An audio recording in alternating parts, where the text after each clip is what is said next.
এই দেশকে কেমন করে ধ্বংস করা যায়, যুবকরা ওই ফাঁদে পা দিবা না, যৌবনকে নষ্ট করবা না, নেশা মুক্ত জীবন যাপন করবে, নোংরা কোনো সম্পর্ক করতে যাবে না। বয়ফ্রেন্ড গার্লফ্রেন্ড, আমার মা বয়ফ্রেন্ড বলতে কোনো ফ্রেন্ড নয়, আপনার জীবনে ফ্রেন্ড একটাই হবে, সেটা হচ্ছে আপনার স্বামী। আর যুবকদের জন্য জীবনে একটাই গার্লফ্রেন্ড হবে, সে হলো তার বৈধ স্ত্রী। এছাড়া বয়ফ্রেন্ড গার্লফ্রেন্ড বলতে কিছু নাই, ঠিক কিনা?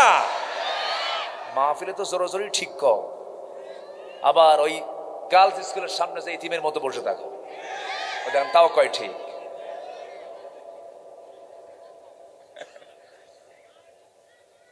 যুবকরা রাগ করতেছো তোমরা? শোনো, আকাম কুকাম কইরা লাভ নাই। ওই যে গাছের গোড়ায় গোড়ায়, জোড়ায় জোড়ায়, সিপাই সুপাই, ইউনিভার্সিটি চত্বরের সামনে, শিশু পার্কে। আচ্ছা, শিশু পার্কে কি শিশুরা যায় না শিশুর খালারা যায়? সব যায়, বসে থাকে সারাদিন, সকাল থেকে সন্ধ্যা পর্যন্ত একটাই জিকির, সেটা হলো তুমি আমার আমি তোমার, আর কিচ্ছু কাম নাই।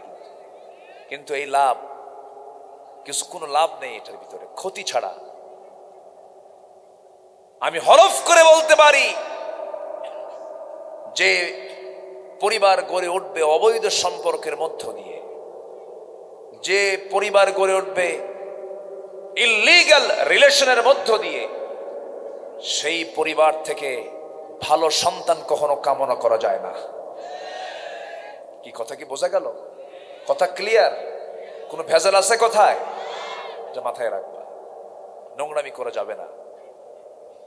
তোমার সামনে সুন্দরী যুবতী নারী তোমাকে প্রস্তাব দেবে, তুমি বলবে ইন্নী আখাফুল্লাহ, আল্লাহ বলছেন আমি ওই যুবককে আমার আরশ আজিমের ছায়ায় জায়গা দিয়ে দেব। জোরে বলে সুবহানাল্লাহ।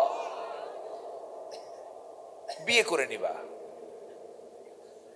সোজা সামনে রাস্তা দিয়ে যাবা, চুরি করতে যাবা কেন? চোর হবা কেন?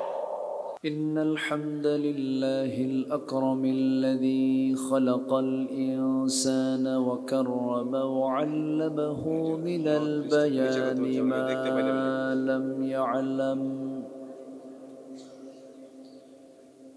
فسبحان الذي لا يحصى امتنانه باللسان ولا بالقلم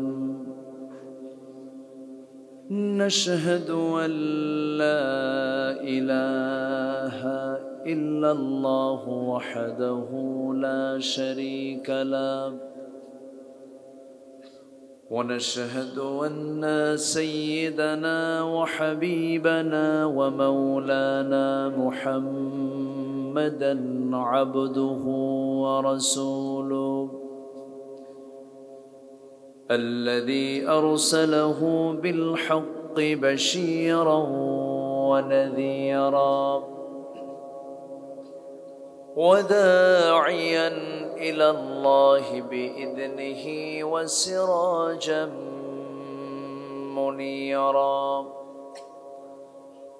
فقد قال الله تعالى في كلامه المجيد وفرقانه الحميد أعوذ بالله من الشيطان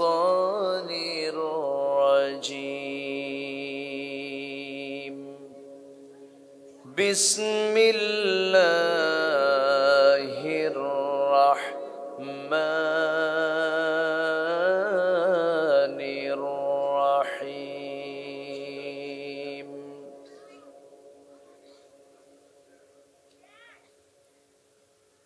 ولقد بعثنا في كل أمة رسولا أن اعبدوا الله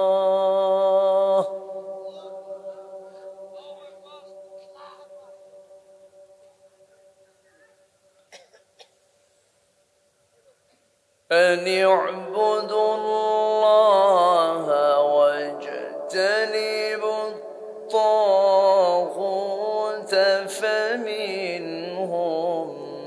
من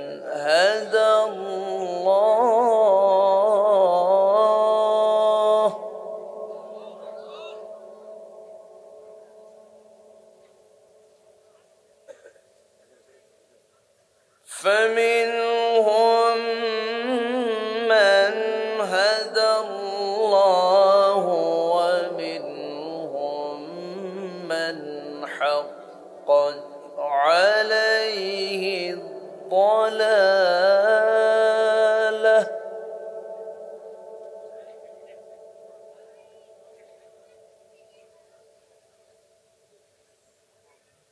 فسيروا في الأرض فانظروا كيف كان عاقبة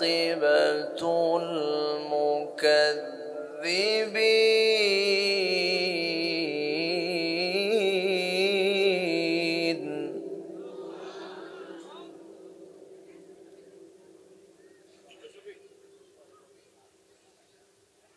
إن تحرص على هداهم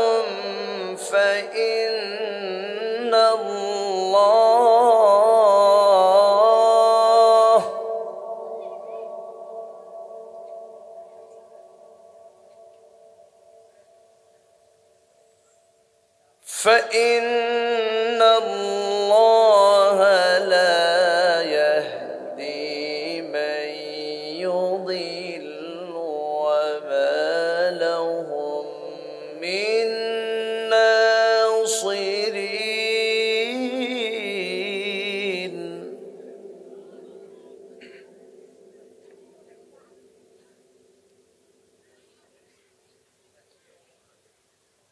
الله أكبر بسم الله الرحمن الرحيم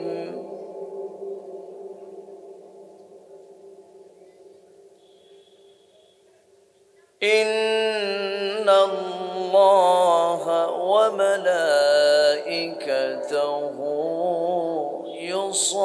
يصلون على النبي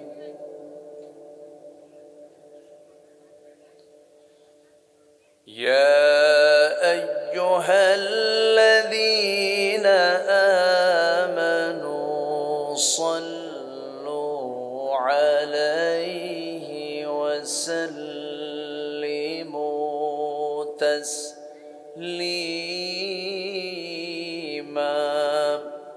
اللهم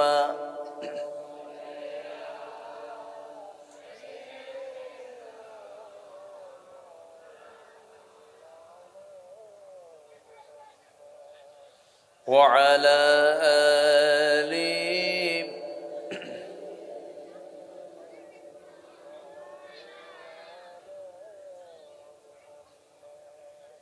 সবাই বলুন بلغ العلا بكماله كشف الدجى بجماله حسنت جميع خصاله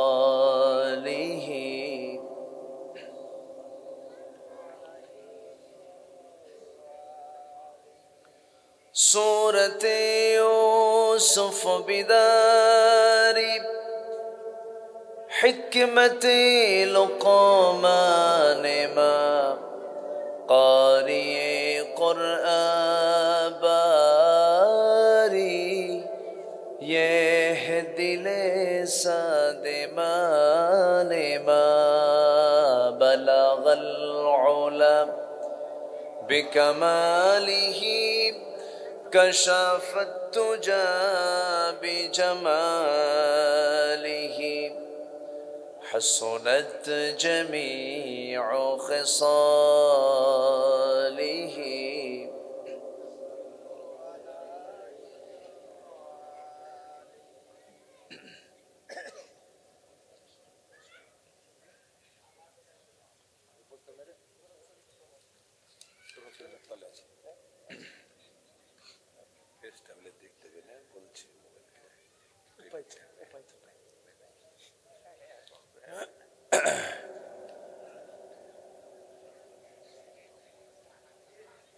রাজশাহী অঞ্চলের চাঁপাইনবাবগঞ্জ জেলার শিবগঞ্জ উপজেলার নয়লা ভাঙ্গা যুব সমাজ মাহফিল ইন্তজামে কমিটি কর্তৃক আয়োজিত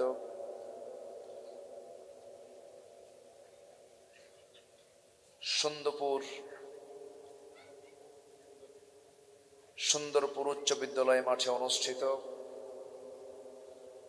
দুদিন ব্যাপী প্রথম বার্ষিকী তাফসীরুল কোরআন মাহফিল 2024। আজকের এই সমাপনী দিবসের সম্মানিত সুযোগ্য সভাপতি জনাব জাহিদুল ইসলাম পাতান মাস্টার, প্রধান অতিথি মাননীয় চেয়ারম্যান মহোদয়, আজকের মাহফিলের বরেণ্য অতিথিবৃন্দ, হযরত উলামায়ে কেরাম, ফদলায়ে ইজাম,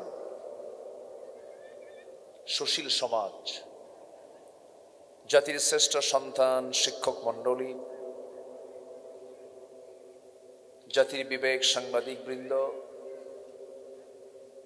সামনে উপস্থিত দূরে কাছের বিভিন্ন স্থান থেকে ছুটে আসা কালেমার ঝান্ডাবাহী, তাওহীদের পতাকাবাহী, দ্বীন ইসলামের নরসারদুল বীর মুজাহিদ, প্রাণ প্রিয় সম্মানিত দ্বীনী ভাইরা, আড়ালে বসে আছেন শ্রদ্ধেয়া সম্মানিতা মা বোনেরা। আলোচনার সূচনায় আনুষ্ঠানিকতার মধ্য দিয়ে আমার পক্ষ থেকে আবারও দিল খোলা সালাম, আসসালামু আলাইকুম ওয়া রাহমাতুল্লাহি ওয়া বারাকাতুহু। সালামের জবাব খুব দুর্বল মনে হলো, রোজা তো এখনো আসে নাই। আসসালামু আলাইকুম ওয়া রাহমাতুল্লাহি ওয়া বারাকাতুহু। সবাই কেমন আছেন? আমাকে প্রশ্ন করলেন, এ তো মোহাব্বতের লক্ষণ। জি, আপনি ভালো আছেন, আমিও ভালো আছি, বলি আলহামদুলিল্লাহ। হাজারো কাজের ভিড়ে ব্যস্ত সময় পাড়ি দিয়ে ক্লান্ত শ্রান্ত দেহটাকে স্বস্তি দেবার জন্য গ্রামীণ জীবনে আমরা যখন ধীরে ধীরে বিছানার দিকে চলে যাব, ঠিক সেই মুহূর্তে আমরা বসে আছি কোরআনের টানে, জান্নাতের বাগানে। যে মনিব আমাকে আপনি কেমন সুন্দর আয়োজনে শামিল করলেন, সেই মহান রবের শানে বলে উঠছি আলহামদুলিল্লাহ। আবারও বলছি আলহামদুলিল্লাহ। সবাই বলছে আল্লাহুম্মা ইন্নী আসআলুকা আল হুদা ওয়াত তুকা ওয়াল আফাফা ওয়াল গিনা। সবাই বলি আল্লাহুম্মা লাকা আসলামতু ওয়া বিকা আমানতু ওয়া আলাইকা তাওয়াক্কালতু ওয়া ইলাইকা আনাবতু ওয়া বিকা খাসামতু।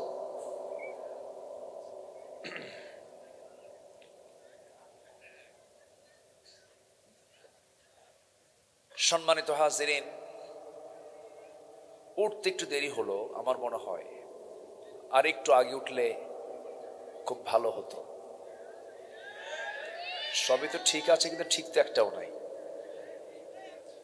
তো যেহেতু উঠতে একটু দেরি হলো, শেষ হতে যদি দেরি হয় কষ্ট হবে না তো? আমাকে সময় দেওয়া যাবে তো ইনশাআল্লাহ? আল্লাহ কবুল করুন, জোরে বলি আল্লাহুম্মা আমিন। সম্মানিত হাজিরিন, আমি সেখান থেকে কথা শুরু করতে চাচ্ছি যেখান থেকে আমি আমার অভ্যাস অনুযায়ী তেলাওয়াত দিয়ে শুরু করেছি। তেলাওয়াতকে তো আয়াতকে সামনে রেখে কিছু কথা আমি বলতে চাচ্ছি। ওমা তৌফিকি ইল্লা বিল্লাহ। সম্মানিত হাজিরিন, আপনারা সবাই জানেন আজকের এই মাহফিলটা এলাকার কিছু যুব সমাজ তারা এই আয়োজনটা করেছেন। কেউ তো আলহামদুলিল্লাহ বললেন না। কোথাও কি লেখা দেখেছেন যে বিরাট বুড়া সমাজ কর্তৃক আয়োজিত? দেখছেন কোথাও কি লেখা থাকে? যুব সমাজরা এই ম্যাক্সিমাম এই মাহফিলটা করে, মুরব্বীরা সহযোগিতা করেন। আমার আগের মেহমান তিনি আপনাদের সামনে কিছু প্রপোজ করেছেন। আমাকে এই যুব সমাজ তারা আমাকে একটু অনুরোধ করেছেন। তো এই কিছুক্ষণ পর পর আমাকে চিরকুট দেবে, আমার আলোচনা বিব্রত হবে মনে করে আমি চাচ্ছি শুরুতেই যদি একটু আপনাদেরকে কষ্ট দিতে চাই, কোরআনের টানে, কোরআনের মহব্বতে এই যুবকরা যদি আপনার সামনে যদি একটু হাতটা আগায় দেয়, আপনি কি ফেরত দিবেন? সবাইকে দিতে রাজি আছি না ইনশাল্লাহ? জোরে বলি ইনশাআল্লাহ। আমি সর্বোচ্চ 3 মিনিট সময় দিলাম। ভলেন্টিয়াররা কোথায়? ভলেন্টিয়াররা কোথায়? 2 থেকে 3 মিনিট একটু চাদর যাবে, ব্যাগ যাবে, আমরা একদম একটা সাইড হয়ে আমরা মূল আলোচনার দিকে আস্তে আস্তে চলে যাব। আমরা একটু জিকির করি লা ইলাহা ইল্লাল্লাহ, লা ইলাহা সুবহানাল্লাহ আলহামদুলিল্লাহ।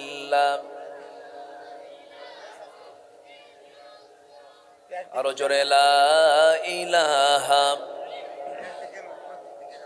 সুবহানাল্লাহ আলহামদুলিল্লাহ। দ্রুত গতিতে যে যা পারি আমরা। আমার মা বোন আজকের মাহফিলে যারা আসছেন সবার কাছে আমার উদাত্ত আহ্বান থাকবে, এই মাহফিলের এই সার্বিক ব্যবস্থাপনায় যেন আপনার সহযোগিতা যেন এখানে আসে।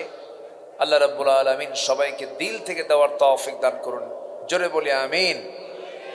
জিকির করেন সুবহানাল্লাহ আলহামদুলিল্লাহ।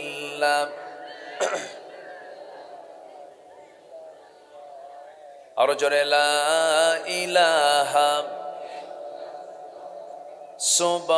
সুবহানাল্লাহ আলহামদুলিল্লাহ।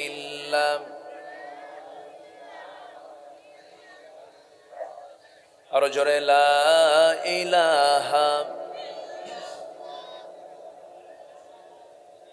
আমরা কথা না বলে মাহফিলের সৌন্দর্য রক্ষার্থে, আমরা কথা না বলে আমরা আল্লাহর নামটা নেই, আর আমাদের দ্রুত গতিতে আমরা আলোচনার পরিবেশে ফিরে আসার চেষ্টা করি। জিকির করে সুবহানাল্লাহ আলহামদুলিল্লাহ।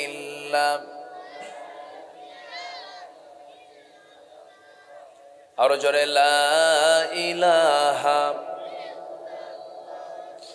সুবহানাল্লাহ আলহামদুলিল্লাহ।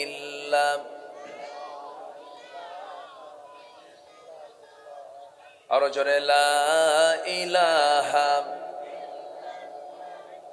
সুবহানাল্লাহ আলহামদুলিল্লাহ।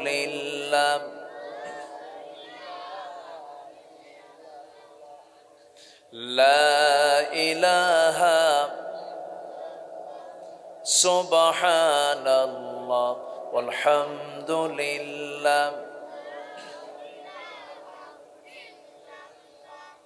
আরো জোরে লা ইলাহা।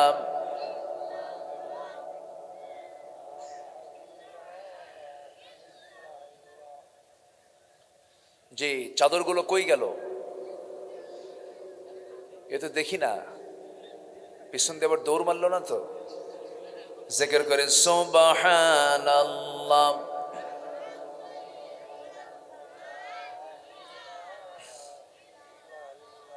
দ্রুত গতিতে আমরা মাহফিলের সৌন্দর্য রক্ষার্থে আমরা বেশি সময় ক্ষেপণ করব না।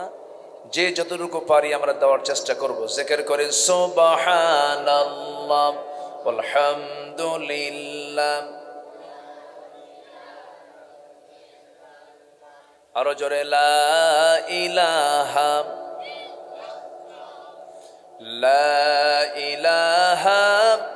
ইল্লাল্লাহু মুহাম্মাদুর রাসূলুল্লাহ সাল্লাল্লাহু আলাইহি ওয়াসাল্লাম। সম্মানিত ভাইয়েরা, আমরা এখন আলোচনার দিকে আবার ফিরে যাচ্ছি। সম্মানিত হাজিরিন, আমি আলোচনার সূচনায় যে সূরা থেকে তেলাওয়াত দিয়ে শুরু করেছি সেই সূরাটির নাম হলো সূরাতুন নাহাল। সূরাতুন নাহাল, নাহাল মানে হলো মৌমাছি। নাহাল মানে কি? মৌমাছি। মৌমাছি নামে একটা সূরা আল্লাহ তাআলা রাসূলকে উপহার দিয়েছেন। সূরাটি আল্লাহ তাআলা নাজিল করেছেন মক্কায়, এটা মক্কি সূরা। আল্লাহ রাব্বুল আলামিন ওয়া আওহা রাব্বুকা ইলান নাহলি আন ইত্তাখিযি মিনাল জিবালি বুয়ুতা, এই আয়াতের এই শব্দ থেকে এই সূরার নামকরণ করা হয়েছে। আল্লাহ রাব্বুল আলামিন এই সূরার ভিতরে দাসত্বের বিষয়ে, শিরকের বিষয়ে, হক এবং বাতিল নিয়ে সুস্পষ্ট কথা তিনি উপস্থাপন করেছেন তার বান্দার জন্য। আমি যেখান থেকে তেলাওয়াত করেছি সূরাতুন নাহালের 36 এবং 37 নম্বর আয়াত, এই দুটো আয়াতকে সামনে রেখে কিছু কথা বলতে চাচ্ছি। ওয়ামা তৌফিকি ইল্লা বিল্লাহ আলাইহি তাওয়াক্কালতু ওয়া ইলাইহি উনীব। সেই মহান রবের প্রতি পূর্ণ ভরসা রেখে আসুন আমরা এখন সোজা আলোচনার দিকে চলে যাই। সম্মানিত ভাইয়েরা, সম্মানিত বন্ধুগণ, এখানে নড়াচড়া করা যাবে না, কথা বলা যাবে না। হ্যাঁ, সবাই বসে থাকুন, নীরব হয়ে থাকুন, কারণ কোরআন শোনার জন্য একটা আদব, একটা নির্দিষ্ট আদব, কিন্তু মিনিমাম একটা আদব মাহফিলে এসে রাখতে হবে। সেটা হলো আল্লাহর হুকুম, ফাসতামিউ লাহু ওয়া আনসিতু, তোমরা চুপ থাকবে এবং মনোযোগ সহকারে শুনবে। এই হুকুমটা কার? আসতে বলবেন, এই হুকুমটা কে দিয়েছেন? আল্লাহ তাআলা দিয়েছেন। অতএব এই মাহফিলে এসে যেন এমন কিছু না হয়, যেন ফেরেশতারা আল্লাহর কাছে এমন রিপোর্ট না দেয় যে এই বান্দাটা তোমার মাহফিলে উচ্ছৃঙ্খলতার পরিচয় দিয়েছে।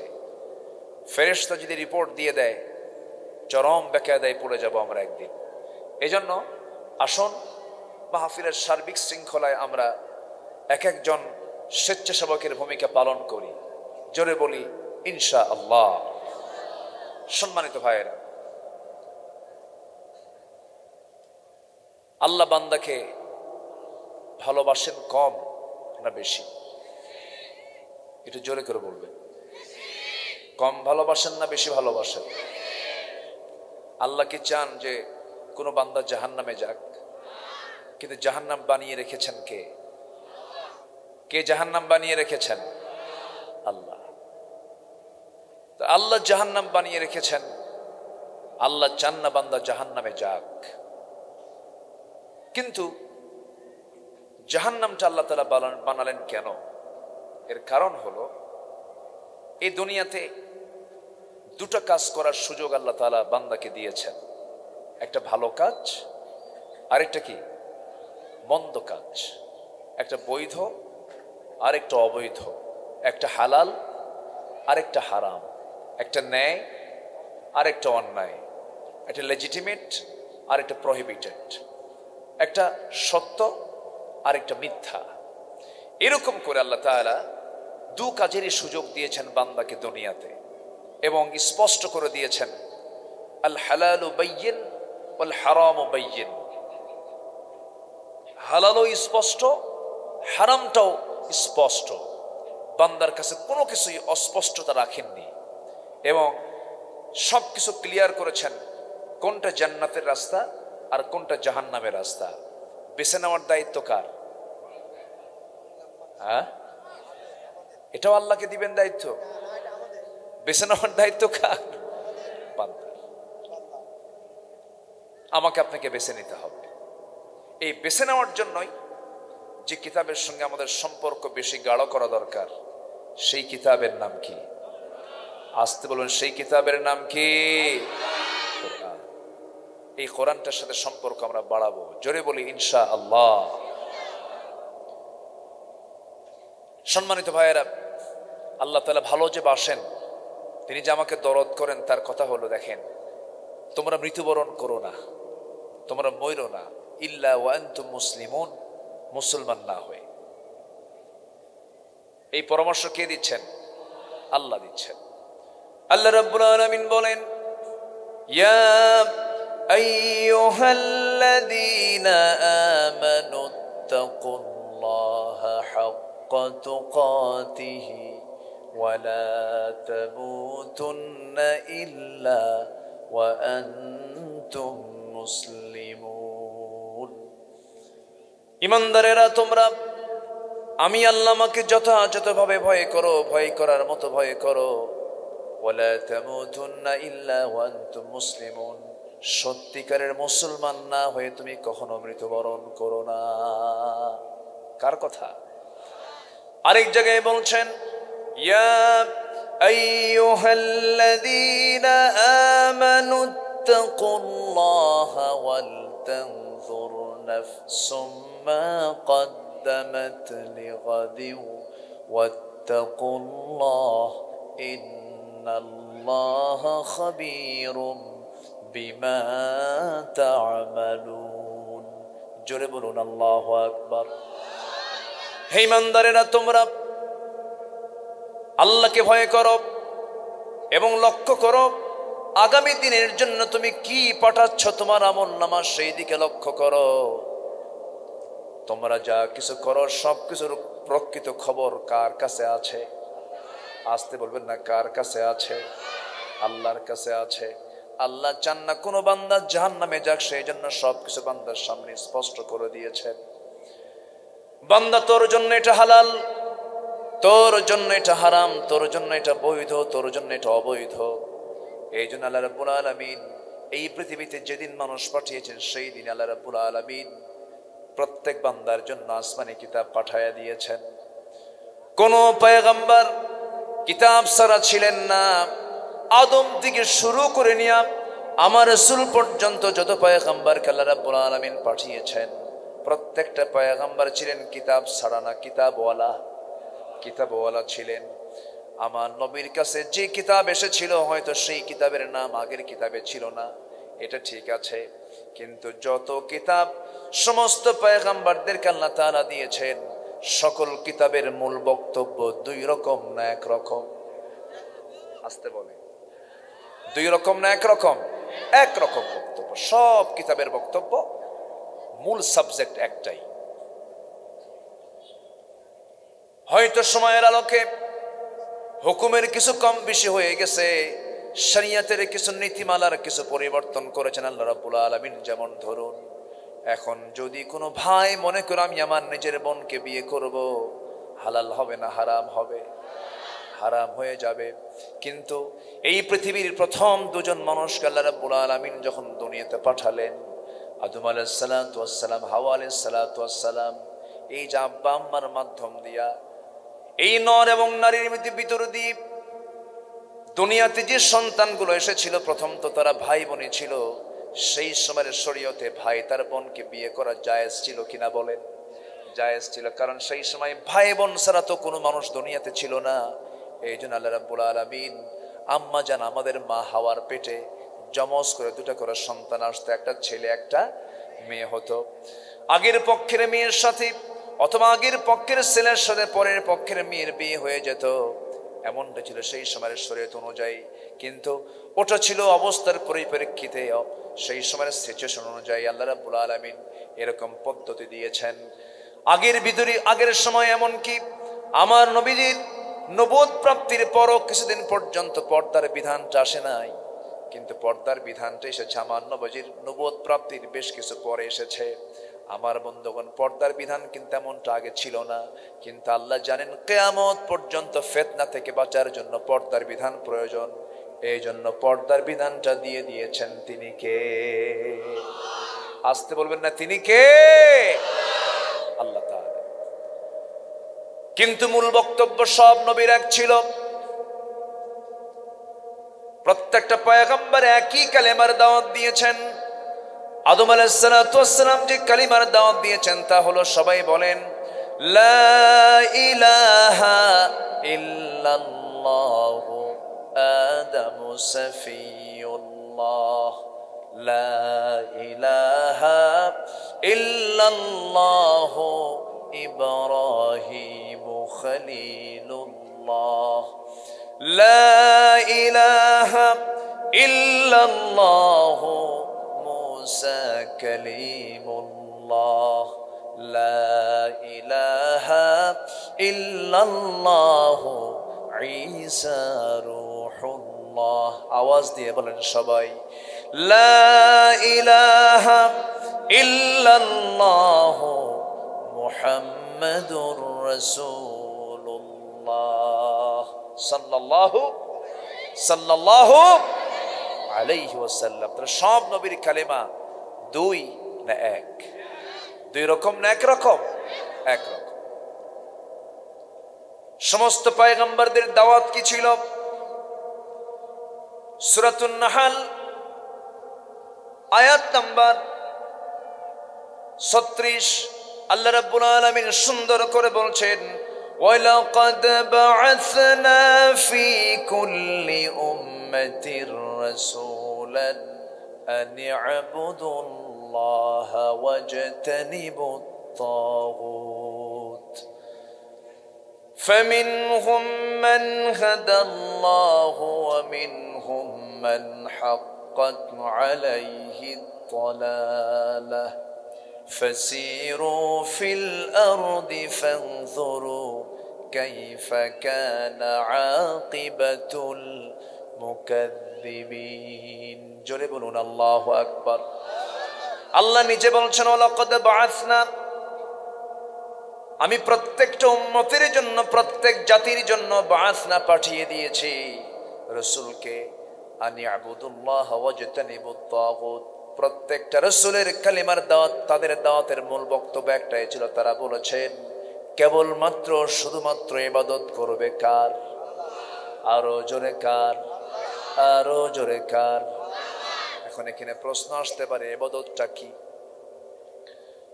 ব্যাখ্যা শুরু হলো, আলোচনা কিন্তু শুরু হলো। আমরা কেউ ওঠা বসা করে, নড়াচড়া করে পরিবেশ নষ্ট করব না তো? আমি খুব খুশি হতাম যদি আমাকে বড় জোর 9:30টার মধ্যে যদি তুলে দেওয়া হতো, কিন্তু দেরি করে ফেলেছেন আপনারা। একটু কষ্ট হবে, আমি একটু কষ্ট দিয়ে ফেলবো আপনাদের। কষ্ট মনে করবেন না তো? একটু আলোচনা যখন শুনতে এসেছি, আধা ঘন্টা 1 ঘন্টা যদি একটু বেশি লেগে যায়, কোরআনের জন্যই তো সময়টা যাবে। কত সময় কত দিকে চলে যায় আমরা শুনবো। জোরে বলি ইনশাআল্লাহ, আর জোরে বলি ইনশাআল্লাহ। আমি এই শিবগঞ্জ থানায় প্রথম এসেছি আমি 2003 সালে। 2003 সাল মিন আজ থেকে প্রায় 21 বছর আগে। কত বছর আগে? 21 বছর। এই মাহফিল অঙ্গনে আমার প্রায় 25 থেকে 26 বছর হলো। তো আমি টেকনাফ থেকে তেতুলিয়া, রূপসা থেকে পাথরিয়া, সুন্দরবন থেকে বান্দরবন, মোটামুটি এই সবুজ ভূখণ্ডের এমন কোনো জনপদ নেই যেখানে আমার যাওয়া হয়নি, আলহামদুলিল্লাহ। তা আমি এই চাপায়ের ইসরায়েল মোড় থেকে শুরু করে সবাজপুর, মোনাকষা, হাউসনগর, আর কি আছে বললাম তো, বেশ কয়েকটা বললাম, তাই না? সোনা মসজিদ, চামাচিক্কা, আরো ওই যে গ্রাম সামাচিক্কা হোক, সামাগ্রাম, যেটাই হোক, তো মোটামুটি এই শিবগঞ্জ থানার কিছু এলাকার নাম বলতে আমি ঘুরেছি, বালুচর আর কোথায় কোথায় গিয়েছি। আমি গোটা দেশ অবজার্ভ করেছি, দেখেছি, ঘুরেছি। এই জনপদের মানুষের ভিতরে ইসলামের একটা বিশাল টান আছে। কেউ তো আলহামদুলিল্লাহ বললেন না। জোরে বলি আলহামদুলিল্লাহ। আপনাদের মেজাজের ভিতরে ইসলাম আছে, একটা সুন্দর পরিবেশ আপনারা দিয়ে এখনো রাখছেন। এলাকার মানুষ ইসলামকে চায়, কোরআনকে চায়। দুই একটা আবু জেল তো থাকবেই, আসতে কয় ঠিক কিনা? দুই একটা থাকতেই পারে, এটা কোনো বিষয় নয়। খেলা তো জমে তখন যখন বিরোধী পক্ষ থাকে। বিরোধী পক্ষ না হলে কি খেলা জমে? জমবে না। হক এবং বাতিল দুই দল। জান্নাত জাহান্নামের দুটো দলের মানুষই থাকবে। জাহান্নামের মানুষও থাকবে, জান্নাতের মানুষও। জাহান্নামের মানুষগুলো জুলুম করবে, আর জান্নাতের মানুষগুলো তারা জুলুমকে বন্ধ করার আন্দোলন করবে। এটাই তো শুরু থেকে হয়ে আসছে। সম্মানিত ভাইয়েরা, সম্মানিত বন্ধুগণ, ইবাদতটা কি আমরা অনেকে এটা বুঝি না। আনি আবুদুল্লাহ, সব নবীর দাওয়াত ছিল তোমরা ইবাদত করো কার? ইবাদত এর অর্থ আমরা অনেকে বুঝি না। অনেকে বুঝি কি জানেন? রূপক ভাবে বুঝি। ইবাদত মানে হলো নামাজ কালামটা পড়া, রোজা রাখা, টাকা আছে হজে যাওয়া, একটু দান সদকা করা, এরপরে মসজিদ মাদ্রাসা বানায়া দেওয়া, এগুলো হচ্ছে ইবাদত। আর রাজনীতি, ব্যবসা বাণিজ্য, সচিবালয়, প্রতিরক্ষা, আইন, বিচার, কোর্ট, আদালত, এগুলো হলো আলাদা কাজ, এগুলো কোনো ইবাদত না। এই চেতনার কিছু মানুষ আমার দেশে আছে না নাই? আসতে বলবেন না, আছে না নাই? ইসলাম এমন ধর্মের নাম নয়। আপনি খ্রিস্ট ধর্মকে বলতে পারেন, ইহুদি চেতনাকে আপনি বলতে পারেন, বৌদ্ধ ধর্ম নিয়ে আপনি কথা বলতে পারেন। ইসলাম এমন একটি বিধানের নাম যে ইসলামে একটা নখ কাটার বিধানও আছে। আছে না নাই? নখ কাটতে হবে কেমনে, সে বিধান ইসলামে আছে। আপনি স্ত্রী সহবাস করবেন কোন দোয়া পড়ে, কি পদ্ধতিতে, সেটাও ইসলাম বলে দিয়েছে। আপনি শৌচকার্য করবেন কেমনে, আপনি হাম্মামখানায় টয়লেটে ঢুকবেন কেমনে, সেটাও ইসলাম বলে দিয়েছে। এটাও ইবাদাহ, যদি সেই পদ্ধতি আমি অবলম্বন করি। তাহলে বোঝা গেল মানব জীবনের এমন কোনো কাজ নেই যে কাজ ইবাদত নয়। কিন্তু আমার দেশে কিছু লোক আছে, তারা বলে না, ব্যক্তিগত জীবনে ধর্মকে মানব, ধর্ম সব জায়গায় চলতে পারে না। এমন জাতীয় কুফুরি বক্তব্য দেওয়ার মতো কিছু কুলাঙ্গার আমার দেশে আছে না নাই? আসতে বলবেন না, আছে না নাই? ধর্মকে তারা শুধু মসজিদ আর মাদ্রাসার মধ্যে জিম্মি করে রাখতে চায়।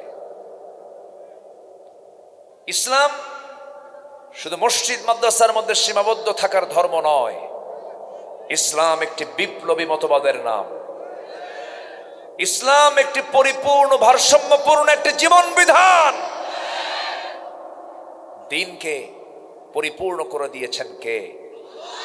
দিনকে আংশিক কোনো বিষয়ের নাম?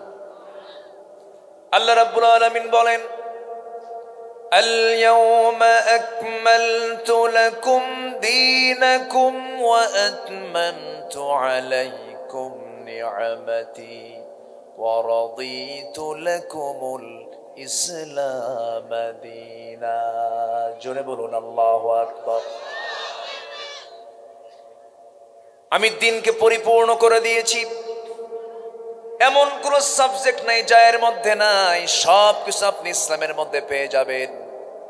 আল্লাহ রাব্বুল আলামিন ইসলামকে মানতে বলেছেন, আংশিক না পুরোপুরি? ইসলাম মানার শর্ত হলো আংশিক না পুরোপুরি? আল্লাহ রাব্বুল আলামিন বলেন, ইয়া আইয়ুহাল্লাযীনা আমানু দুখুলু ফিস-সিলমি কাফাহ ওয়া লা তাত্তাবিউ খুতুওয়াতিশ শাইতান ইন্নাহু লাকুম আদুউম মুবিন। জোরে বলুন আল্লাহু আকবার। ইমানদারেরা তোমরা ইসলামের ভিতরে পুরোপুরি দাখিল হয়ে যাও। আংশিক ঢুকবে না তা হবে না। তার ফলাফল হলো আফাতুমিনুনা বিবাদিল কিতাবি ওয়া তাকফুরুনা বিবাদ। তোমরা কিতাবের কিছু অংশ মানবে না, এমনটা যদি করে ফেলো, ইল্লা খিজিয়ুন ফিল হায়াতিদ দুনিয়া, দুনিয়ার জিন্দেগিতে তোমরা লাঞ্ছিত হবে, আখিরাতের জিন্দেগিতে তোমরা ক্ষতিগ্রস্ত হয়ে যাবে। এই খুসরান থেকে, এই ক্ষতি থেকে বাঁচার জন্য আল্লাহ রাব্বুল আলামিন বলেছেন ইসলামকে ধরতে হবে আংশিক না পুরোপুরি ইসলামকে মানতে হবে। ইবাদত, আল্লাহ তাআলা বলছেন তোমরা একমাত্র আল্লাহর ইবাদত করবে। সব নবীর বক্তব্য এটাই ছিল, ইবাদত করবে কার? হুকুম মেনে চলবে কার? এক জায়গায় না সব জায়গায়? এক জায়গায় না সব জায়গায়? সম্মানিত ভাইয়েরা, ধর্মকে যারা শুধু নামাজ আর রোজার মধ্যে জিম্মি করে রাখতে চায়, এরা হচ্ছে সবচাইতে বড় মুনাফিক। ঠিক কিনা? ইসলামের ভিতর অর্থনীতি আছে না নাই? রাষ্ট্রনীতি আছে না নাই? সমাজনীতি আছে না নাই? আইন আছে না নাই? বিধান আছে না নাই?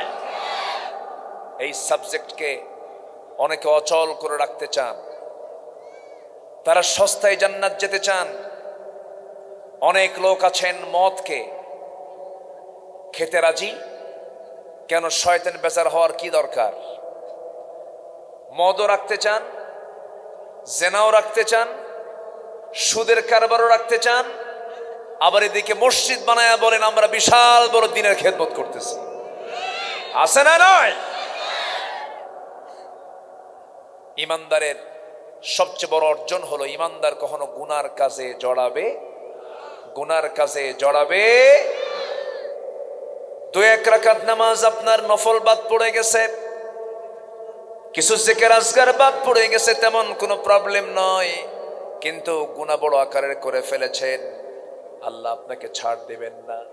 আল্লাহ রাব্বুল আলামিন সুন্দর করে বোঝায় দিচ্ছেন, ইন তাজতানিবু কাবাইরা মা তুনহাউনা আনহু নুকাফির আনকুম সাইয়্যাতিকুম ওয়া নুদখিলকুম মুদখালান কারীমা। বান্দা, তুমি যদি বড় বড় কবিরা গুনাহগুলো ছেড়ে দাও, আমি তোমার ছোট ছোট গুনার দিকে তাকাবো না, আমি সবগুলোকে মাফ করে দিয়া আমি তোমাকে সম্মানজনক জান্নাত আমি তোমাকে দিয়ে দেব। কার কথা? আসতে বলবেন না, কার কথা? কিন্তু আমাদের সমাজে ডাবল স্ট্যান্ডার্ড কিছু লোক আছেন। কেমন ধরনের? ওই লোকের মতো এক বেচারি গেছে কোরবানির আগের সপ্তাহে জুমার নামাজ পড়তে। তো কোরবানির আগের সপ্তাহে জুমার নামাজে বয়ান হয় কিসের উপরে? কোরবানির উপরে। তো কোরবানির ফজিলতের উপরে ওয়াজ শুরু করে দিয়েছে খতিব সাহেব। এই বেচারি এই খুতবা শুনে উদ্বুদ্ধ হয়ে গেছে যে আমাকে কোরবানি দিতেই হবে। বেচারা চোর করছে কি? কোরবানি দেওয়ার জন্য গরু চুরি করে আনছে। গরু চুরি করে আনতে নিয়ে ফজরের সময় মসজিদের সামনে দিয়ে যখন গরু নিয়ে হাতে করে নিয়ে যাচ্ছে চোর, ইমাম সাহেব ওযু করতে বের হয়ে দেখে এক সলিমুদ্দির হাতে গরুর দড়ি। ব্যাপার, এত রাত্রে তোমার হাতে গরু? ব্যাপারটা কি? হুজুর আপনার জন্যই তো, আমি তো কুরবানি দিতাম না, আপনার জন্য আমি কুরবানি দিতে বাধ্য হচ্ছি, কারণ এত বড় সওয়াবের কাজকে আর বাদ দেওয়া যায়? তো গরু পাইছো কই? হুজুর চুরি করে আনলাম। তো চুরি করে গরু আনলে ওরে তুমি কুরবানি দিবা, এর সওয়াব তো হবে না। চোর বলে, হুজুর আমি জানি আপনি আমাকে এই জাতীয় প্রশ্ন করবেন, কিন্তু আমার একটা বিষয় হলো, আমি একটা চিন্তা করেছি। কি চিন্তা? চিন্তা হলো আপনি যে বললেন প্রত্যেকটা পশুর গায়ের প্রত্যেকটা পশমে পশমে একটা করে নেকি, এতগুলো নেকি কোরবানি দিলে পাওয়া যাবে, আর চুরি করে মাত্র আমার একটা গুনাহ। তো অন্তত যদি সওয়াব নাও হয়, প্লাস মাইনাস মাইনাস মাঝখান দিয়ে আমার গোশত খাওয়া তো বোনাস। এরকম হিসাব কষা কিছু মুসলমান আমার দেশে আছে না নাই? আসতে বলবেন না আছে না নাই? সুদ খায়, নামাজও পড়ে। এই দিক দিয়ে রাস্তা বানাইছে কে? এটাতে রাস্তা কে বানাইছে? এটাতে কেউ হাঁটবেন না সামনে। নামাজের সামনে দিয়ে হাঁটা যায়? এটা ইবাদত, তো এটা তো ওয়াজ মাহফিল না। তো এই সামনে দিয়ে হাঁটার অর্ডার দিল কে? আমি মনোযোগ হারায় ফেলবো। কেউ নড়বেন না ওখান থেকে, বসে। তাহলে কি যেন বলতেছিলাম, ভুলে গেলাম তো।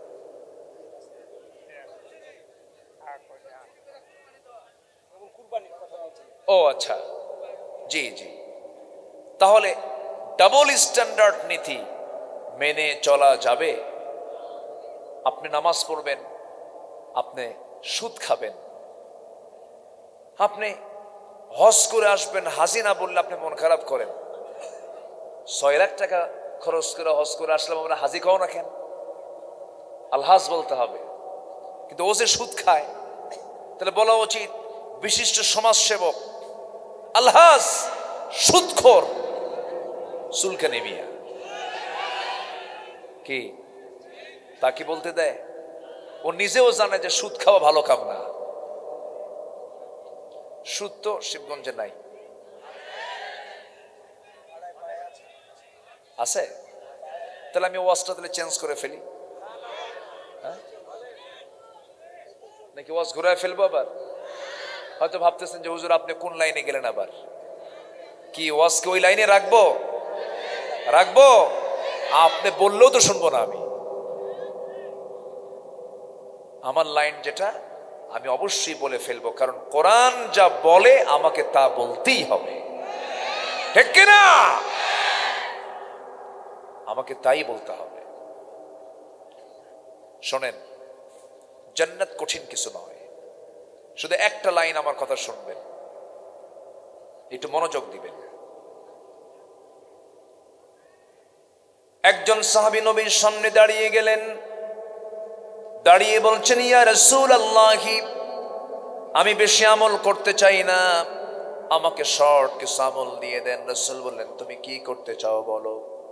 তিনি বললেন, ইয়া রাসূলুল্লাহ, ইযা সাল্লাইতুল মাকতুবাত, আমি যদি 5 ওয়াক্ত নামাজ পড়ি, রমজান মাসে রোজা রেখে অসন্ত রমাদান, ওয়া আহলালতুল হালালা ওয়া হারামতুল হারাম, আমি যদি রমজান মাসে রোজা রাখি, হালালকে হালাল জেনে হালাল জীবন যদি গ্রহণ করি, হারামকে হারাম জেনে যদি হারাম জীবনকে বর্জন করি, আদখুলুল জান্নাত ইয়া রাসূলুল্লাহ ওয়া লাম আযিদ আলা যালিকা শাইআন, আমি এর চাইতে বেশি কিছু করব না, এই 4টা কাজ আমি করব, আমি কি জান্নাত পাবো নাকি? রাসূল মুস্কি হাসি মেরে বললেন, হ্যাঁ, তুমি জান্নাত পেয়ে যাবে। জোরে বলে সুবহানাল্লাহ। শুধু হারামকে ছাড়তে হবে, শুধু হালাল জীবন গ্রহণ করলে বান্দার জন্য জান্নাত ক্লিয়ার। জোরে বলে সুবহানাল্লাহ। একজন ব্যক্তি যিনি নবী নন, যিনি সমাজে পরিচিত কোনো ব্যক্তিও ছিলেন না, কালো মানুষ, খাটো মানুষ, নাক বোচা মানুষ, চুলগুলো খাড়া খাড়া শক্ত, চোখটা ছোট, নাকটা বোচা, এমন একজন কালো নিকষ একজন কালো ব্যক্তি ছিলেন। তার নাম হলো লোকমান। তার নাম কি? লোকমান আলাইহিস সালাতু ওয়াস সালাম। তিনি নবী ছিলেন না, কিন্তু তার নামে কোরআনে কারীমের মধ্যে একটা সূরা আছে না নাই? আচ্ছা, কেন জানেন? ওনাকে বলা হলো, আপনার সম্মান এত বৃদ্ধি হলো কেন? উনি বললেন, আমি শুধু 2টা আমল করি। কটা আমল বলে? 2টা আমল। ভাইরে, ওয়াজ তো বেশি লাগে না। আমার দেশে ওয়াজ বেশি হয় না আমল বেশি হয়? ওয়াজ বেশি, আমল তো নাই। সাইয়েদনা লোকমান বলেন, আমি শুধু 2টা আমল করি। আমি নাম্বার 1, আমি জীবনে কখনো জিহবার ভিতরে মিথ্যা কথা আনি না, আমি মিথ্যা বলি না। 1, 2, অপ্রয়োজনীয় কোনো কথা আমার মুখ থেকে আমি বের করি না। আল্লাহ তাআলা আমার এই দুই গুণের কারণে আল্লাহ তাআলা আমার সম্মান মর্যাদা এত বাড়ায় দিয়েছে।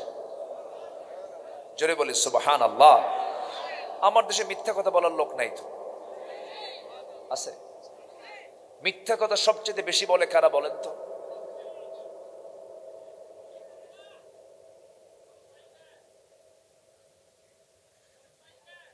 একটু ভালো করে বলেন যে কোন শ্রেণীর লোক? শিক্ষকরা বেশি মিথ্যা কথা বলে?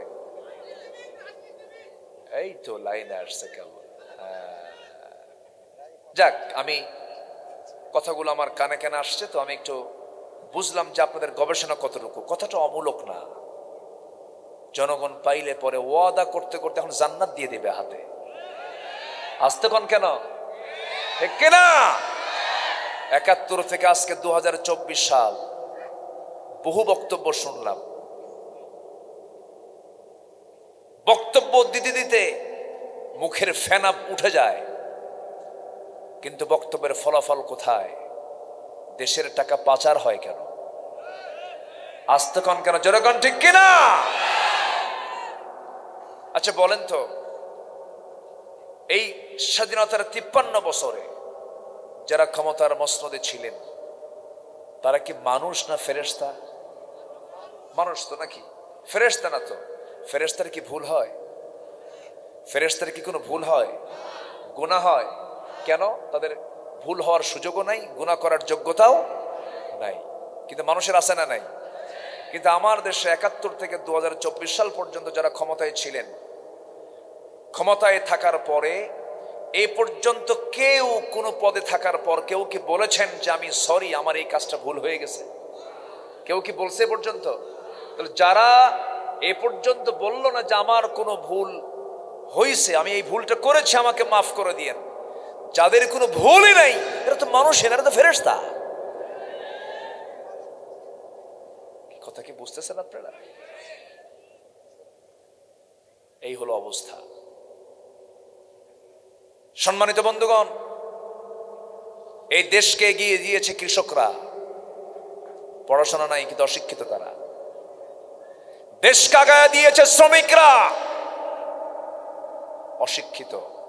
দেশকে এগিয়ে দিয়েছে ওই প্রবাসী, লক্ষ লক্ষ প্রবাসী যারা দেশে বাপ মা ছেলে মেয়ে বইয়ের মায়া ত্যাগ করে যারা প্রবাস জীবন থেকে পরিশ্রম করে দেশে রেমিটেন্স পাঠায়, টাকা পাঠায়, তারা দেশকে আগায় দিয়েছে। তারা কিন্তু অশিক্ষিত। প্রবাসী, কৃষক, শ্রমিক সব অশিক্ষিত, অথচ তারা দেশকে আগায় দিল। দেশকে পিছায় দিল কারা? দেশকে পিছায় দিয়েছে এক শ্রেণীর শিক্ষিত নামের কলম চোরেরা, যারা সমাজে কোরআনকে চায় না। ওই সমস্ত কলম চোর কোরআন বিরোধী ব্যক্তিদের বিরুদ্ধে লড়াই করার দরকার আছে না নাই? রাজি আছেন কারা কারা? হাত উঁচু করে দেখান মুসলমান।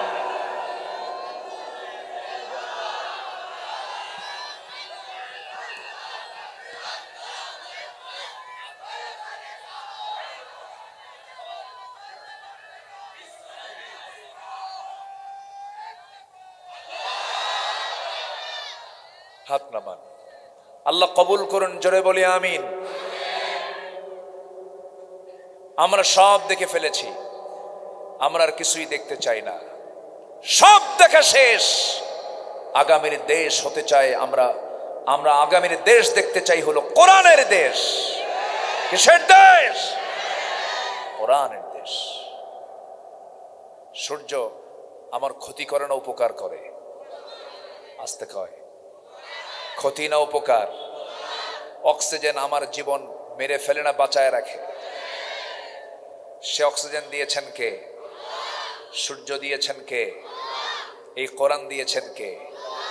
সূর্যের উপকার যেমন পাই, বাতাসের উপকার যেমন পাই, সেই বাতাসের মালিক, সূর্যের মালিক, আকাশের মালিক, জমিনের মালিক, সাত সমুদ্রের মালিক আমার আপনার শান্তির জন্য, সুখের জন্য দিয়েছেন কোরআন। এটা মানলে কি হবে? শান্তি আসবে। কার কথা? আসতে বলবেন না, কার কথা? এই কথা বলতে গেলে আমরা হয়ে যাই জঙ্গি, আমরা হয়ে যাই কি?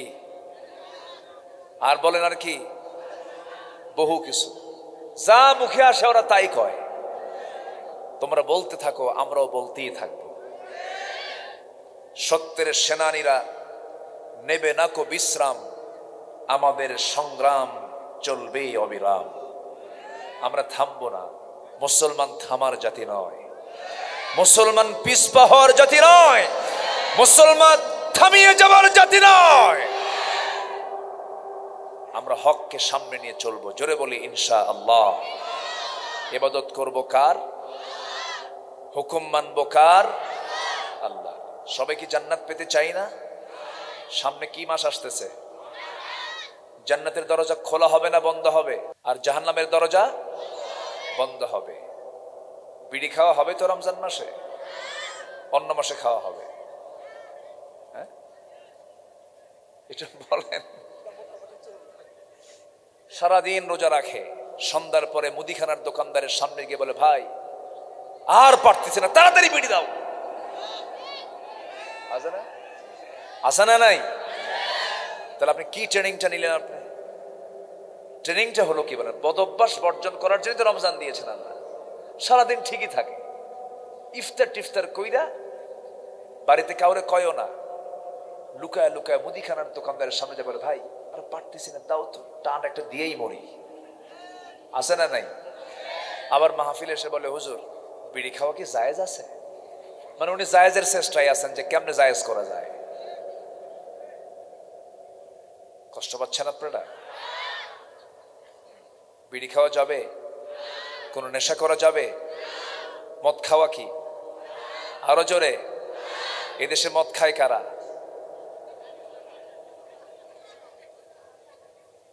বলেন।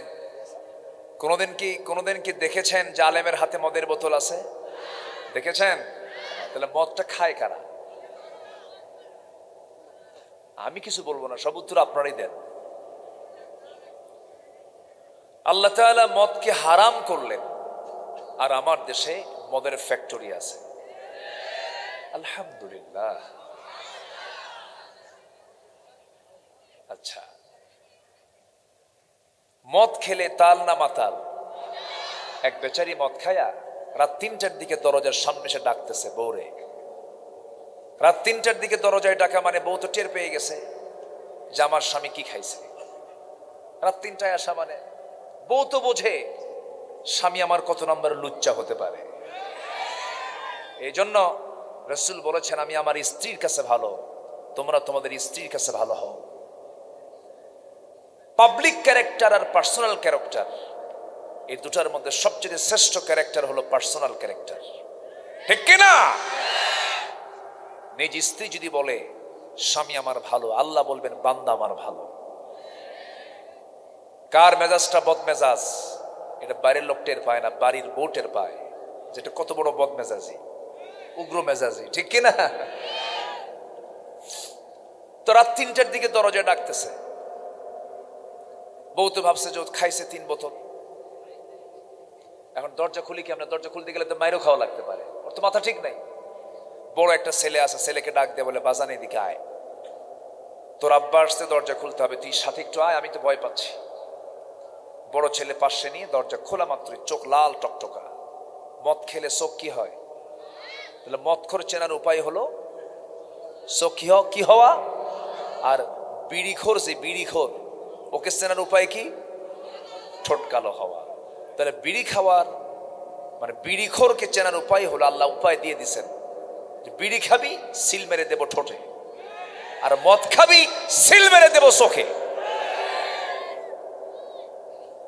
আমি জানি না আপনারা রাগ করতেছেন না খুশি হচ্ছেন, যা হন হন, আমার কোনো যায় আসে না তো। আবার আমার দেশে এমনও লোক আছে, মদের ফ্যাক্টরি উদ্বোধন হবে, হুজুরের দাওয়াত দেয়, হুজুর দোয়া করে, আল্লাহ শুরু দেয়, সুর দিয়ে বলে, আল্লাহ এই মদের ফ্যাক্টরিতে বরকত দিয়ে দাও। আছে তো। সিনেমা হল উদ্বোধন হবে, সিনেমা হল, হুজুর দোয়া করে, আল্লাহ সিনেমা হলের কাস্টমার বাড়ায় দাও। বলেন,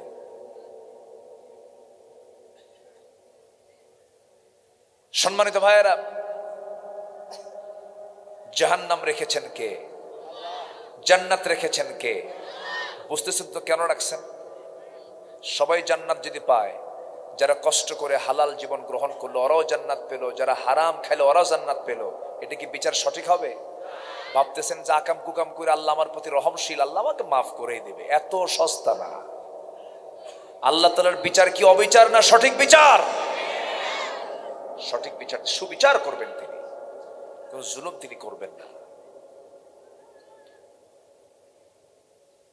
আমার বন্ধুগণ, মদ খাওয়া সম্পূর্ণ হারাম। আল্লাহ রাব্বুল আলামিন বলেন, ইন্নামাল খামরু ওয়াল মাইসিরু ওয়াল আনসাবু ওয়াল আজলামু রিজসুম মিন আমালিশ শাইতান ফাজতানিবুহু। মদ, জুয়া এগুলো সব কিছু শয়তানের কর্মকাণ্ড, এগুলো থেকে তোমরা দূরে থাকো। এটা কার হুকুম বলেন? আসতে বলবেন না, কার হুকুম? মদ পান করলে পরে যত ক্ষতি হয়, এর মধ্যে এক নম্বর ক্ষতি হলো মদ্যপান করার সঙ্গে সঙ্গে সে লোকটার মনুষ্যত্ব হেরে যায়, মস্তিষ্ক বিকৃত হয়ে যায়। নিজের বউ পরের বউ সব সমান, নিজের মেয়ে পরের মেয়ে সব সমান, ঠিক কিনা? 3টার দিকে দরজা যখন খুলতে নিছে, স্বামীতে সামনে হাজির, লাল টকটকা চোখ নিয়া বউয়ের দিকে তাকায় বলে, আম্মা আসসালামু আলাইকুম। বউ এখন হতভম্ব হয়ে এখন ভাবতেছে, হাই রে আমার পোড়া কপাল রে, আমি একা হলে তাও নয় হতো, পাশে ছেলে নিয়ে আসলাম, ওর সামনে আমি কি কই? তোমার কি একটু হুঁশ হলো না? পাশে একটা বড় ছেলে দাঁড়ানো, তুমি তার সামনে আমার আম্মা বলে ডাকো। ছেলের দিকে তাকায় বলে, দুলাভাই আসসালামু আলাইকুম।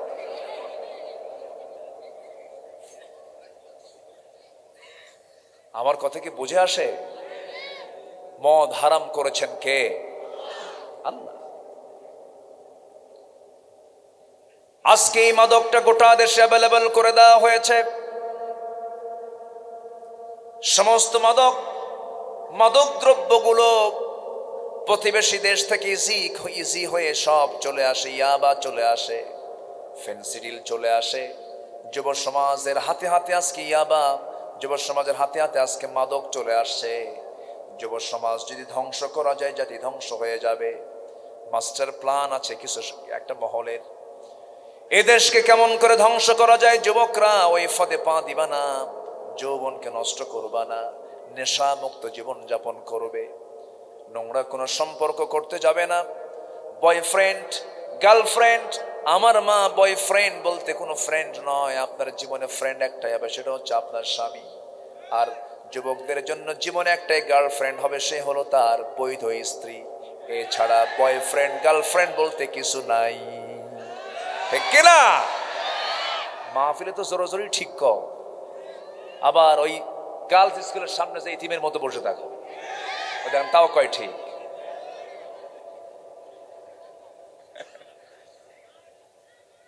যুবকরা রাগ করতেছো তোমরা?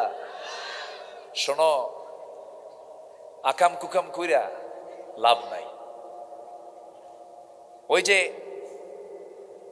গাছের গোড়ায় গোড়ায়, জোড়ায় জোড়ায়, সিপাই সুপায়, ইউনিভার্সিটি চত্বরের সামনে, শিশু পার্কে। আচ্ছা, শিশু পার্কে কি শিশুরা যায় না শিশুর খালারা যায়? সব যায়, বসে থাকে সারাদিন, সকাল থেকে সন্ধ্যা পর্যন্ত একটাই জিকির, সেটা হলো তুমি আমার আমি তোমার, আর কিচ্ছু কাম নাই। কিন্তু এই লাভ, কোনো লাভ নেই এটার ভিতরে, ক্ষতি ছাড়া। আমি হলফ করে বলতে পারি যে পরিবার গড়ে উঠবে অবৈধ সম্পর্কের মধ্য দিয়ে, যে পরিবার গড়ে উঠবে ইললিগাল রিলেশনের মধ্য দিয়ে, সেই পরিবার থেকে ভালো সন্তান কখনো কামনা করা যায় না। কি কথা কি বোঝা গেল? কথা ক্লিয়ার? কোনো ভেজাল আছে কথায়? এটা মাথায় রাখবা, নোংরামি করা যাবে না। তোমার সামনে সুন্দরী যুবতী নারী তোমাকে প্রস্তাব দেবে, তুমি বলবে ইন্নী আখাফুল্লাহ, আল্লাহ বলছেন আমি ওই যুবককে আমার আরশ আজিমের ছায়ায় জায়গা দিয়ে দেব। জোরে বলে সুবহানাল্লাহ। বিয়ে করে নিবা, সোজা সামনে রাস্তা দিয়ে যাবা, চুরি করতে যাবা কেন? চোর হবা কেন? চুরি না, নারীর প্রতি টান তো আল্লাহ তোমার দিয়েছেন, আল্লাহ তাআলা দিয়েছেন, কিন্তু অবৈধ সম্পর্কের মধ্য দিয়ে নয়। ওয়ালা মুত্তাখিযি আখদান নয়, ওয়ালা মুত্তাখিযাতি আখদান নয়। তোমার প্রথম চক্ষু যখন কোন নারীর প্রতি পড়বে তখন তোমার জন্য এটা মাফ। চট করে চেহারাটা, চোখটা ফিরায় নিবা সেই চেহারা থেকে, নারীর দর্শন থেকে চক্ষুটা ফিরায় নিবা, আর তাকাবা না। মুজাহিদের সব আল্লাহ তোমার আমলনামায় দিয়ে দিবে। কিন্তু প্রথমবার দেখলা, প্রথমবার দেখা তো জায়েজই আছে। অনেকদিন আগে এক মাহফিলে বললাম এরকম এই হাদিসটা বললাম, এক যুবক বলে, হুজুর একটা কথা কি, প্রথমবার যেহেতু তাকান জায়েজ আছে, আমি যদি প্রথম চটি 1 ঘন্টা এক তালে ছায়া থাকি, যেরকম নাউজুবিল্লাহ, এগুলো করা যাবে না। সম্পর্ক গড়ব আমরা মূলত কার সাথে? আসতে বলবেন না, কার সাথে? আল্লাহর সাথে। সম্পর্ক গড়ব আল্লাহর সাথে। এবং সব ভাইদেরকে আমি এই কথা বলছি, ইবাদতের জন্য কিছু বাধাও আছে। সব নবী যে দাওয়াত দিয়েছেন তোমরা ইবাদত করবে কার?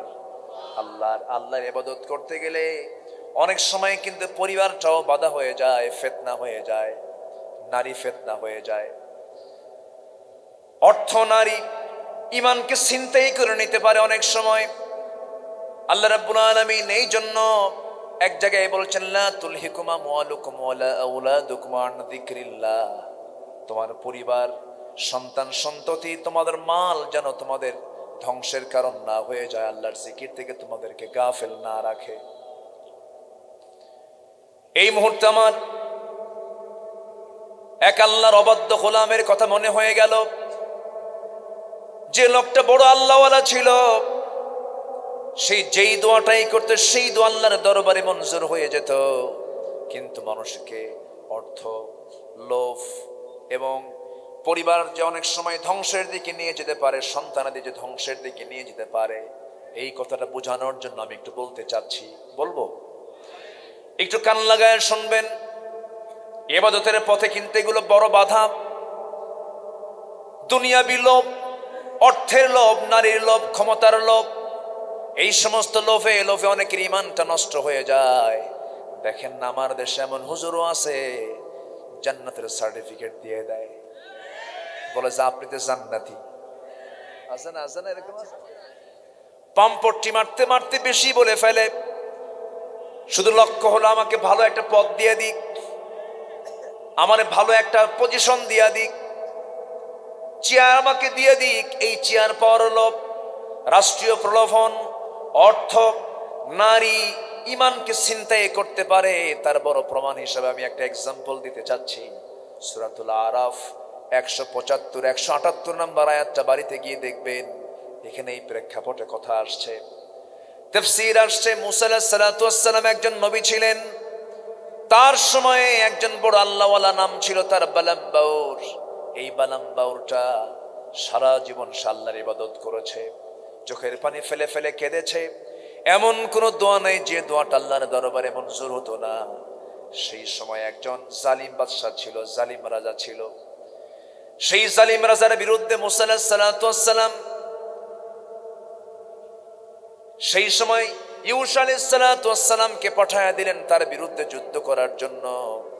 সেই যুদ্ধে যখন ইউসা আলাইহিস সালাতু ওয়াস সালামকে পাঠানো হলো, সেই সময় এই জালিম রাজা বালাম বাউরের শরণাপন্ন হলো। বালাম বাউরের শরণাপন্ন হয়ে বালাম বাউরকে তার বউ দিয়ে বুঝায় দিল। বউ তাকে অনুনয় বিনয় করে বলল, শোনেন, আমাদের তো সমস্যা একটু হয়। রাজার তরফ থেকে যখন প্রস্তাব চলে আসছে, আপনি রাজার পক্ষে দোয়া করেন যেন রাজার বিজয়টা হয়ে যায়। ওইদিকে আল্লাহর নবী কিন্তু যুদ্ধে পাঠিয়ে দিয়েছেন, যুদ্ধে এই রাজাকে পরাজিত করার জন্য পাঠিয়ে দিয়েছেন। কিন্তু হেতে কি হয়ে গেল? এইদিকে রাষ্ট্রীয় প্রলোভনের কারণে বালাম বাউর তার পরিবারের চাপের কারণে রাজার পক্ষে দোয়া করে ফেলল। আমার বন্ধুগণ, এক পর্যায়ে এই বালাম বাউর এতটাই সে পরিবারমুখী হয়ে গেল, বউটা বলে ফেলতেছে, স্বামী আমার শোনেন, আমি আপনাকে যেই কথাটা বলতে চাচ্ছি, আপনি তো আমাকে ভালোবাসেন, আমি তো আপনার স্ত্রী, মেহেরবানি করে আপনি আমার জন্য একটা দোয়া করবেন।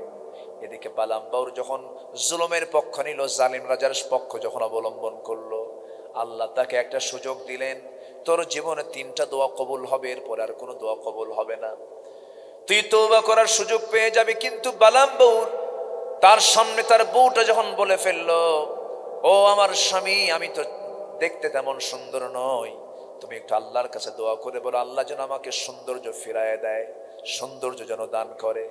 বউয়ের কথায় আকৃষ্ট হয়ে বালাম বাউর বউয়ের জন্য দোয়া করলো, আল্লাহ তুমি আমার বউকে সুন্দর বানায় দাও।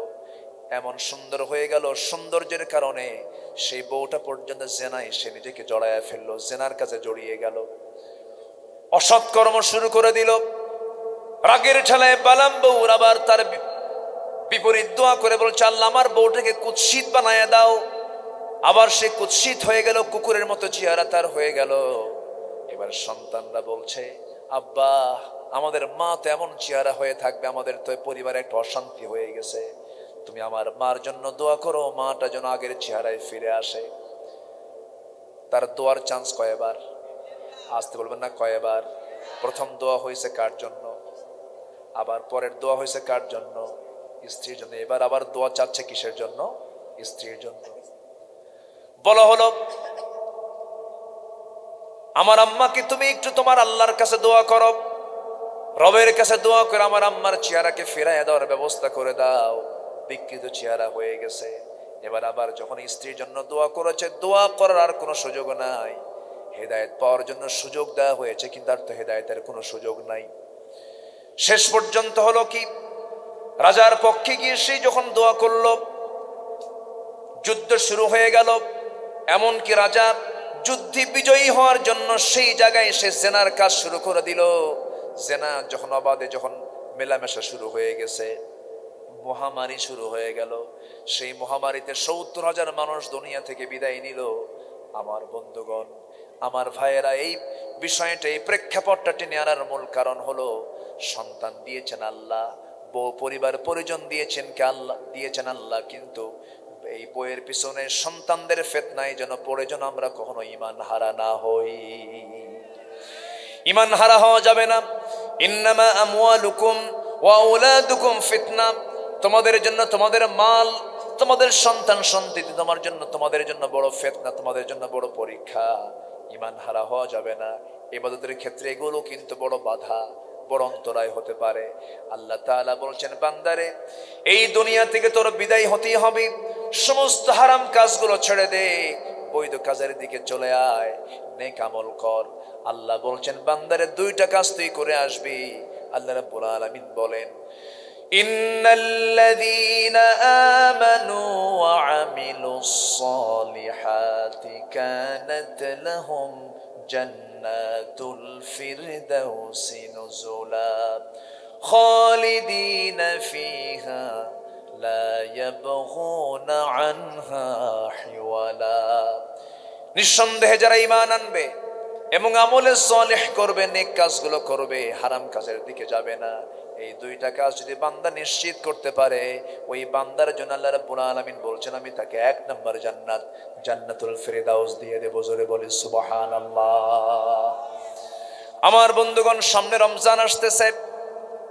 এখানে যারা বসে আছেন, এই যে মুরব্বী, জীবনে হয়তো বা 50 বার রোজা পেয়েছেন, পান নাই? 50 বার রোজা পেয়েছেন। এই মুরব্বী জীবনে 50-60 বার রোজা পেয়েছেন। এরকম অনেকে এখানে 40 বার, 30 বার, 20 বার, 15 বার, 10 বার করে রোজা পেয়েছেন। মনে আছে প্রাপ্তবয়স্কে রোজা পেয়েছেন। আমি যদি একটা প্রশ্ন করে, রাগ করা যাবে না, এই জায়গায় যারা বসে আছেন সবাইকে আপনারা সবাই সহি করে কোরআন পড়তে পারেন নাকি? না। সহি করে কোরআন পড়তে পারেন আমরা কেন? এই সমস্যার জন্য আমি নিজেই নিজেকে আগে দায়ী করব, অবশ্যই আমার নিজেরই দোষ আগে। কিন্তু আমি যেটা বলতে চাই এটা অবশ্যই আমার দোষ, ব্যক্তিগত দোষ। আমি শিখি না, এটা আমার জন্য অপরাধ। কিন্তু আমি যে শিখতে পারলাম না, এমনও দেশ আমার এই প্রেজেন্ট ওয়ার্ল্ডেও আছে। আমি মালয়েশিয়ায় গিয়েছিলাম সফরে, সেখানে গিয়ে দেখলাম সে দেশের প্রধানমন্ত্রী তিনি জুমার খুতবা দিয়ে নামাজ পড়াচ্ছেন, আনোয়ার ইব্রাহিম।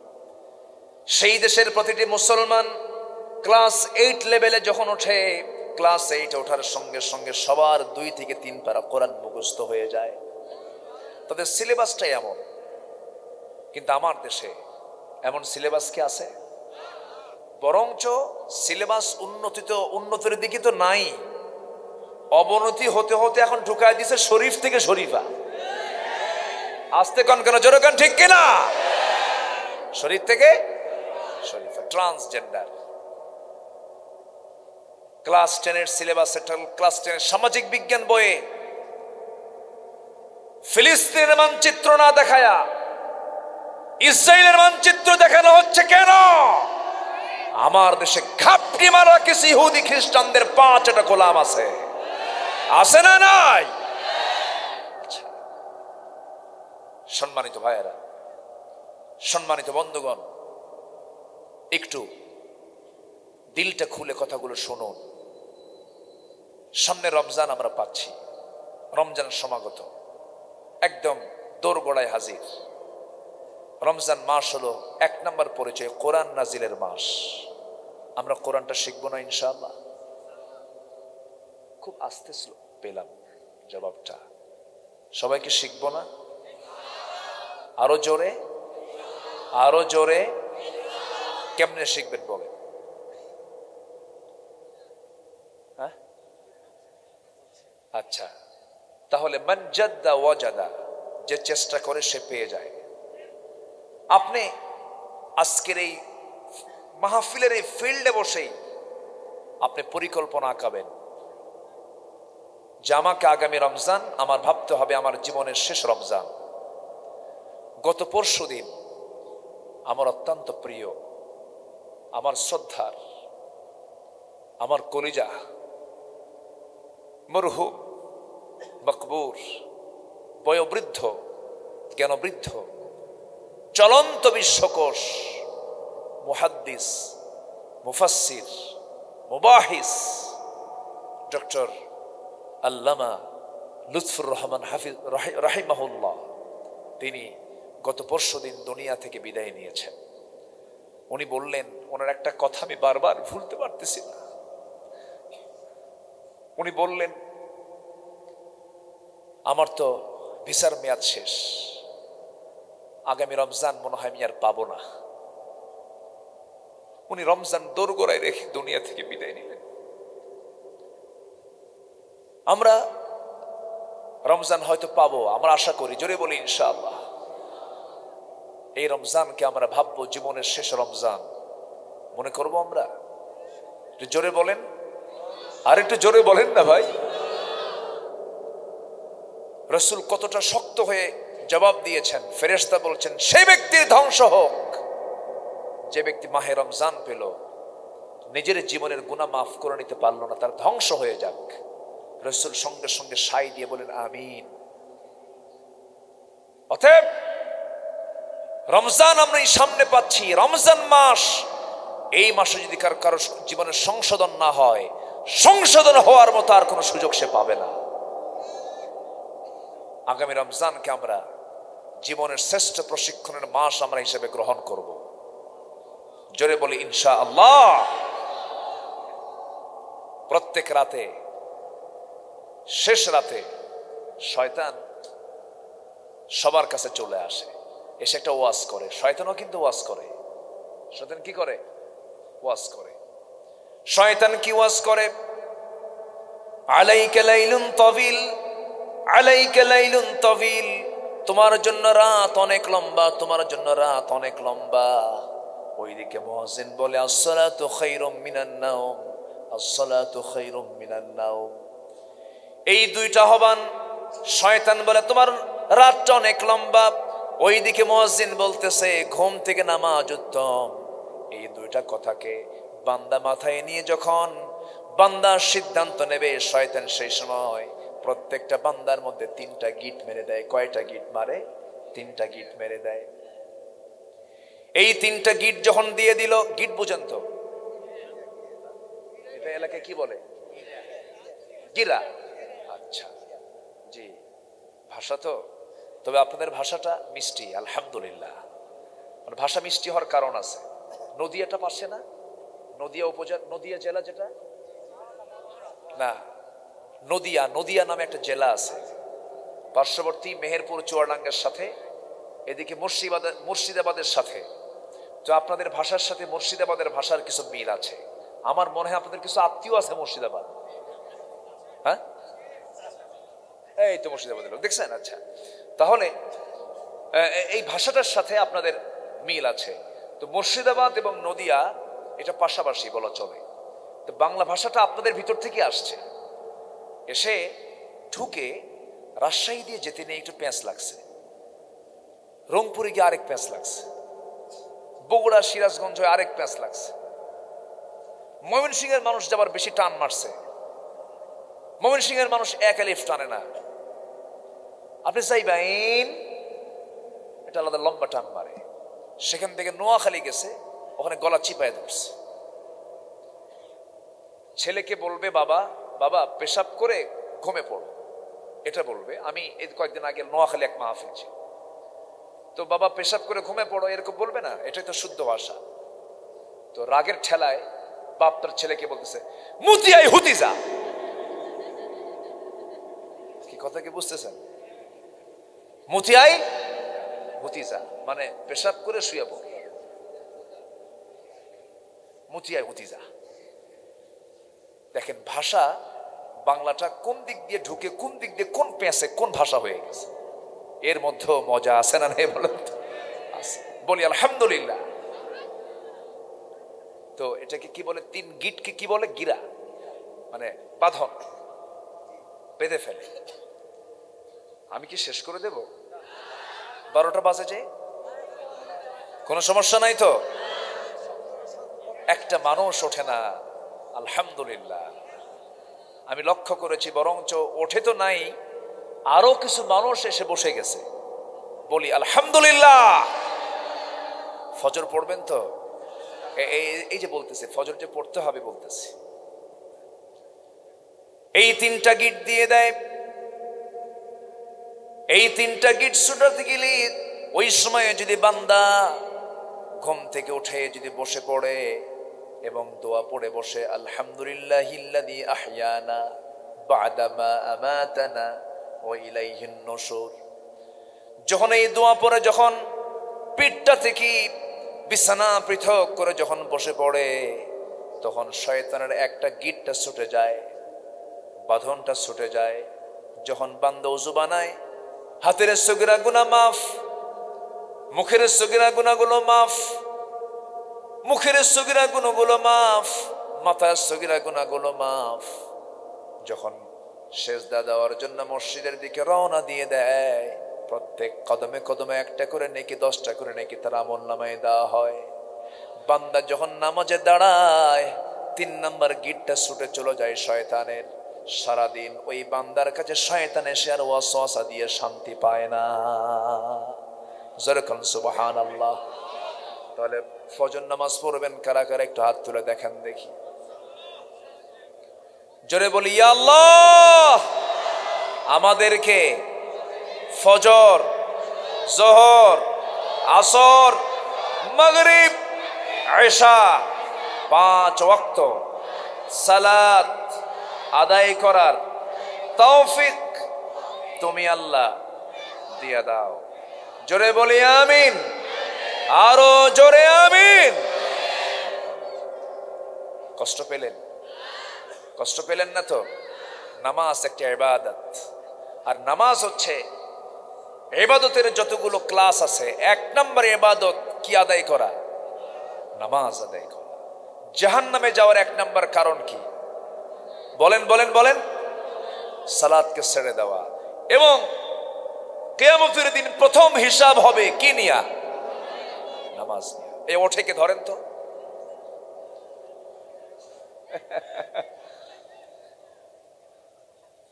বসেন, একটু বসেন। আপনি উঠবেন, আপনাকে দেখে আরেকজন উঠবে। তসবির দানার মতো, তসবির দানা যে দড়িতে বাঁধা হয়, সে দড়ি যদি ছিঁড়ে যায়, একটা বের হলে আর কি থাকে? তো আপনি যখন উঠতে নেবেন, আপনাকে আরেকজন ফলো করবে। আপনি সিলসিলা জারি করলেন, ওঠা যাবে না। একটু বসেন। কত সময় তো এদিক সেদিক চলে যায়। নামাজ পড়ে যদি কেউ মজা না পায়, দেখবেন কিছু কিছু মুসল্লি আছে, ইমাম নামাজ লম্বা করলে পিছন থেকে লোকমা তো দেওয়া যায় না, নামাজ লম্বা করলে গলা একটা ঝাড়া দেয়, হুজুর আসলে এরকম আছে না? নামাজের মধ্যে মজা পায় না, এই জন্য এগুলো করে। মাহফিলে এসে কিছু কিছু লোক আছে এরকম, এখানে ভালো সবাই আলহামদুলিল্লাহ, এখানে অনেকেই ভালো আছেন আলহামদুলিল্লাহ। আমি খুব খুশি যে এত রাতে আপনারা বসে আছেন, এটা বিশাল ধৈর্যের ব্যাপার আলহামদুলিল্লাহ। তো আমি আর একটু সময় আমি নেব, শুধু আয়াতটা আমি শেষ করি, আমাকে শেষ করতে দেন। আমি যেহেতু আয়াতটা ধরেছি, আনি আবুদুল্লাহ পর্যন্ত আসছি, এরপরে একটা আয়াত আমি শেষ করি। আপনি যদি চলে যান ক্লাস ছেড়ে, আমি কথা বলবো কেমনে বলে? চায় দাও, আমার ঘর বেশি লাগবে না আল্লাহ, একটা মাত্র ঘর দিবা, কিন্তু সেই ঘরটা হওয়া চাই তুমি আল্লাহ তোমার ঘরের সাথে। জোরে কোন সুবহানাল্লাহ। আসিয়া কাকে কাছে টেনেছেন? আল্লাহকে কাছে টেনেছেন। যে বান্দা আল্লাহকে সবচাইতে বেশি কাছে টানবে, তার চাইতে বড় ভাগ্যবান আর কে হতে পারে রে ভাই? আমরা 5 ওয়াক্ত নামাজের মধ্যে দিয়ে আমরা কার সঙ্গে কথা বলতে চাই? আসতে বলবেন না, কার সঙ্গে কথা বলতে চাই? আল্লাহর সঙ্গে আমরা কথা বলবো। তাগুতকে পরিহার করে চলবো। সুদের কাছে যাব না, জেনার কাছে যাব না, নেশার কাছে যাব না, হারাম কোনো পন্থা অবলম্বন করব না, বান্দার হক নষ্ট করব না, এই জিহবা দিয়ে মিথ্যা কথা বলবো না, ওয়াদা ভঙ্গ করব না, আমানতের খেয়ানত করব না, ব্যবসায়ী ভেজাল দেব না, এই সমস্ত হারাম কাজগুলো বর্জন করব। 1000 রাত তাহাজ্জুদ পড়লে যে সওয়াবটা হবে, তার চেয়ে বেশি প্লাস পয়েন্ট হবে আমার জীবন থেকে, আমি যদি হারাম কাজকে বাদ দিয়ে দেই। হারাম কাজ আমরা বাদ দিয়ে দেব। এই দুনিয়া ছেড়ে সব তো চলেই যাচ্ছি, ডান হাতে আমল নামা নিয়ে যেতে হবে আমার ভাইরা রে। ভালো আমলগুলো আমরা করে যাব। আল্লাহ রাব্বুল আলামিনের পরে বলছেন, ফামিনহুম মান হাদাল্লাহু ওয়া মিনহুম মান হাক্কাত আলাইহিদ দালালাহ ফাসিরু ফিল আরদি ফানজুরু কাইফা কানা আকিবাতুল মুকাজ্জিবিন। আল্লাহ এদের মধ্যে যাকে চান হেদায়েত দেন, যাকে চান পথভ্রষ্ট করেন। এবং আল্লাহ তাআলা বলছেন, অতএব তোমরা জমিনে বিচরণ করে দেখো, এই সমস্ত মিথ্যা প্রতিপন্নকারী যারা ফেরাউন, হামান, নমরুদদের কি পরিণত হয়েছিল শিক্ষা নাও। ফেরাউনকে দেখতে যাও, হামানের চিত্রগুলো দেখো, ইতিহাস ঘাটো, গোটা দুনিয়া জমিনটা বিচরণ করে দেখো। যুগে যুগে যারা মিথ্যাচার করেছে তাদেরকে আমি কোথায় কিভাবে শেষ করে দিয়েছি। নমরুদকে ন্যাংরা মশা দিয়া, ফেরাউনকে পানিতে চুবাইয়া, সে আল্লাহ এখনো আছে না নাই? আসতে বলবেন না, আছে না নাই? আবার তোমরা তাকায় দেখো আমার নবী, আমার পয়গম্বর সুলাইমানের দিকে তাকায় দেখো। এত বড় মুলুকিয়াত আমি তাকে দান করেছিলাম, কিন্তু তার মধ্যে কোনো অহংকার ছিল না। ক্ষমতা পাইলে অহংকার আসে কিনা বলেন? কিন্তু কিয়ামত পর্যন্ত সুলাইমানের যে রাজত্ব ছিল, এমন রাজত্ব পৃথিবীতে আর কেউ রাজত্ব করতে পারবে না। এত বড় রাজা তিনি ছিলেন, কিন্তু তিনি ছিলেন নবী। অতএব খেলাফত এবং নবুওয়াত, রাষ্ট্র এবং নবুওয়াত দুটো একসঙ্গে চালানো যায়। তার বড় প্রমাণ হচ্ছে সুলাইমান আলাইহিস সালাতু ওয়াস সালাম। ঠিক কিনা বলেন? কি ঠিক আছে না? নবুওয়াত খেলাফত দুটো চালানো যায়। ধর্ম রাজনীতির প্রধান চালিকা শক্তি, ধর্ম রাজনীতির প্রধান চালিকা শক্তি, ধর্মীয় রাজনীতির মাধ্যমেই পৃথিবীতে প্রকৃত শান্তি আসা সম্ভব, নচেত সম্ভব নয়। ঠিক কিনা? তার বড় প্রমাণ হচ্ছেন সুলাইমান। বিচার করেছেন তারা, কি বিচারক ছিলেন সম্মানিত ভাইয়েরা। এত বড় সর্বোচ্চ, গোটা পৃথিবীর সুপ্রিম রাজত্ব তার হাতে ছিল, যার হাতে তামা আসলে তামা গলে যেত, লোহা আসলে তার বাবার কাছে লোহা গলে যেত, দাউদ আলাইহিস সালাতু ওয়াস সালাম। তো এত বড় মর্যাদা, সম্মান, শক্তি আল্লাহ তাআলা তাদেরকে দিয়েছিলেন। চুল পরিমাণ তাদের মধ্যে অহংকার প্রকাশ পায়নি। আর একটা ওয়ার্ডের একটা মেম্বার হলে, অথবা একটু আতিপাতি নেতা হলে মনে হয় জমিনে তার পাই নাই। আছে না নাই? এক মাঘের শীত যায় না, কারো পৌষ মাস, কারো সর্বনাশ। একদিন পৌষ মাস কিন্তু সর্বনাশদেরও আসবে। গাড়ির চাকা একদিকে থাকে না, ঘুরে দাঁড়ায়। কিছু কইলি কয় মামলা দেব, কিন্তু তুই কয়ে মামলা দিবি? আমাদের মামলার চিন্তা দুনিয়ার না, আমাদের মামলার চিন্তা হলো আখিরাতে মামলার চিন্তা। কষ্ট পাচ্ছেন আপনারা? সম্মানিত ভাইয়েরা, তবে একটা কথা, শত্রু মুক্ত কিন্তু কেউ না। সুলাইমান তার বড় প্রমাণ। আল্লাহু আকবার বলেন। এত বড় বাদশাহ হওয়ার পরেও, তার বিরুদ্ধে একচ্ছত্র প্রতিদ্বন্দ্বী একজন বাদশাহ হওয়ার পরেও তার বিরুদ্ধেও কিন্তু চক্রান্ত হয়েছে, ষড়যন্ত্র হয়েছে, মিথ্যাচার চালানো হয়েছে। কেমন করে? তিনি বাইতুল মুকাদ্দাস, বাইতুল আকসা নির্মাণ করেছেন কোন নবী বলেন তো? সুলাইমান। কে বলেন তো, বলেন তো, কে বলেন তো? এবং এই নির্মাণ কাজে আল্লাহ তাআলা সুলাইমানকে নিযুক্ত করলেন, এবং যাদেরকে দিয়ে এই বিশাল বড় বাইতুল আকসা নির্মাণ করালেন তারা কারা? জিন। বলেন তো কারা? এই সুলাইমান আবার এমন নবী ছিলেন, তিনি একটা ছোট্ট প্রাণীর ভাষাও বুঝতেন। মানতিকুত তায়র, পিঁপড়া। পিঁপড়ার কথা কি শোনা যায়? ওর তো হাঁটাই শোনা যায় না, ও যা হাঁটে তাই তো শোনা যায় না। পিঁপড়া এক জনপদ দিয়ে সুলাইমান তার সৈন্য নিয়ে যাচ্ছেন। পিঁপড়ার বাহিনীর, পিঁপড়ার যে নেতা, তার জনগণকে বলতেছে, উদখুলু মাসাকিনাকুম, তোমরা তোমাদের বাসার মধ্যে ঢুকে পড়ো। সুলাইমান তার বাহিনী সহ, এই তো সূরা আল্লাহ তাআলা সব বলে দিয়েছেন, কোরআন শরীফের আয়াত। কিন্তু সুলাইমান তার বাহিনী নিয়ে আসতেছে, পদপিষ্ট হয়ে শেষ হয়ে যাবে। এই মানে ফরমান যে দিচ্ছে পিঁপড়া তার জনগণকে, এই আওয়াজ চলে গেছে সুলাইমানের কানে। যেরকম সুবহানাল্লাহ। তোমরা কত বড় রাজত্ব পাইছো। পিঁপড়ার ওই দলপতিকে হাতের মধ্যে নিলেন, তালুতে নিলেন। ফাতাবাসসামা দাহিকান, কোরআন শরীফের আয়াত, ফাতাবাসসামা দাহিকান, তিনি মুস্কি মুস্কি হাসি মারলেন তার কথা শুনে। আল্লাহ তাআলা সূরাতুন নামল নামে একটা পিঁপড়ার নামে একটা সূরা নাজিল করেছেন। এই পিঁপড়ার কাহিনী ওর মধ্যে আছে। সুলাইমান এবং পিঁপড়া, দুই দিকের দুই রাজা। সুলাইমান আলাইহিস সালাম মুস্কি মুস্কি হাসলেন, তার কথাগুলো শুনলেন। পৃথিবীর সকল প্রাণীর ভাষার জ্ঞান দিয়েছেন আল্লাহ তাআলা সুলাইমানের ভিতরে। যেরকম সুবহানাল্লাহ। পৃথিবীতে এমন ভাষাবিদ কেউ আসবে? কিয়ামত পর্যন্ত কেউ আসবে? কয়েক ভাষা জানলে মনে হয় যে কিছু, মানে ওর পাশে আর কিছু নাই। অথচ সুলাইমান, তিনি আজ থেকে 4000 বছর আগে তিনি বিমানে, এমন বিমানে চড়েছেন, এক সকাল সন্ধ্যায় তিনি গোটা দুনিয়া ঘুরে তার সিংহাসন নিয়ে আবার তার রাজ দরবারে তিনি ঢুকে পড়তেন। তাও একা না, গোটা মন্ত্রী পরিষদ সহ। আল্লাহু আকবার। যেরকম আল্লাহু আকবার। বিচার করেছেন, সঠিক বিচার করেছেন। তো উনি যখন মসজিদ আকসা নির্মাণের কাজ শুরু করলেন, উনি লাঠিতে ভর করে দাঁড়ায়া ছিলেন। জিনদের বললেন, নির্মাণ কর, কাজটাজ কর। এর মধ্যে ওনার ইন্তেকালও হয়ে গেছে। লাঠিতে ভর করে তিনি দাঁড়ায়ও ছিলেন।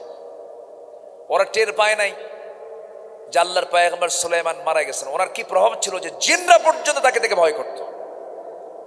তাকে সামনে থাকার কারণে তারা কাজগুলো দ্রুত দ্রুত করে ফেললো, কাজ কমপ্লিট।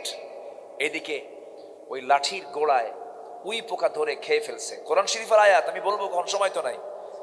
তো সঙ্গে সঙ্গে যখন খেয়ে ফেলছে, লাঠিটাও পড়ে গেছে, লাঠিটাও ভেঙে গেছে, উনিও পড়ে গেছেন।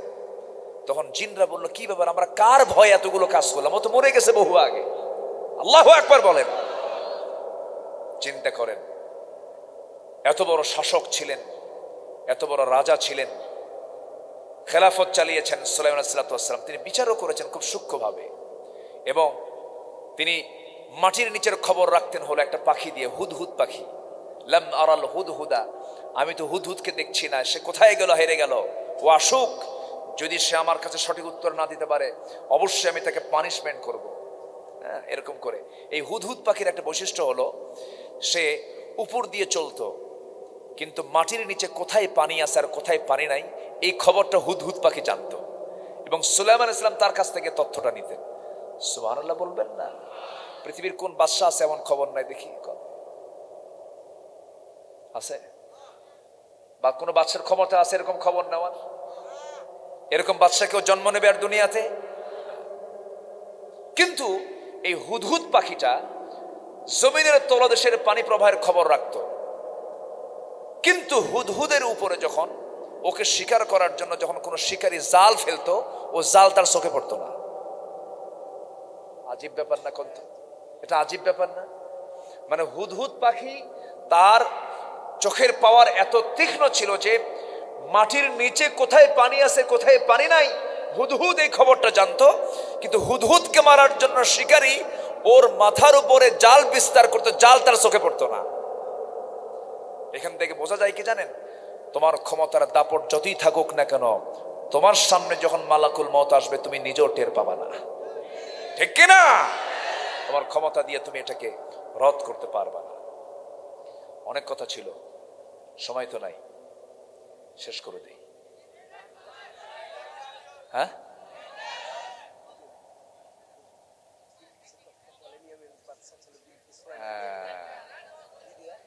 কতক্ষণ শুনবেন আপনারা আলোচনা? হ্যাঁ, ফজর সারা রাত থাকতে রাজি আছেন আপনারা? আপনারা থাকেন, আমি যাই। খুব ভালো, বলি আলহামদুলিল্লাহ। দেখতে দেখতে কেমনে করে এত সময় চলে গেল, আমি তো নিজে অবাক হয়ে যাচ্ছি। এখনো সময় দেখে ভাবতেছি সময় নাই, কিন্তু আলোচনার এখনো তো অনেক পড়ে আছে সামনে। আল্লাহ তাআলা জমিন বিচরণ করতে বলছেন কেন? এই সমস্ত জালিমদেরকে দেখো আর আল্লাহ নবীদেরকে দেখো, পার্থক্য করো, নবীদের পথ ধরো, তাদের দাওয়াত গ্রহণ করো, কালেমার দিকে ফিরে আসো, কিসমত তোমার খুলে ফেলো, জান্নাতের রাস্তা খুঁজে বের করো। আল্লাহু আকবার বলে। সম্মানিত ভাইয়েরা, অনেক রাত হয়েছে, আমার মন চাচ্ছিল কথা বলি, কিন্তু সব দিকে খেয়াল করতে হবে। অনেক মা বোন মাহফিল আসছেন, তারা বাচ্চা সহ 1.5 বছর 3 বছরের বাচ্চা কোলে নিয়ে মাহফিল আসছেন। সব দিকে খেয়াল করতে হবে। যতটুকু হয়েছে আমরা বলে ফেলি আলহামদুলিল্লাহ। কেউ এই দেখেন কি লিখছে। আচ্ছা, সবাই বসেন। হ্যাঁ, কথা বাদ থাকলো।